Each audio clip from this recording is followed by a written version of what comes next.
Sinasabi sa John na kapag nag-confess tayo ng ating mga kasalanan, tayo ay patatawarin sa ating mga kasalanan dahil ang Diyos ay tapat at banal. Sa Acts naman pinawalang sala ng ating Panginoon ang mga nananampalataya sa Kanya.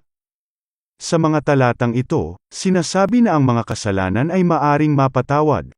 Subalit sa Matthew, Mark at Luke ay nagbabala ang ating Panginoon.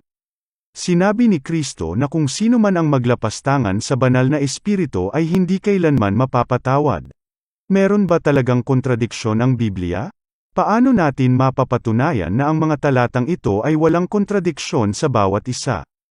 Una, dapat nating alamin, ano nga ba ang blasphemy against the Holy Spirit? Ito ay may kinalaman sa relasyon ng isang tao kay Kristo.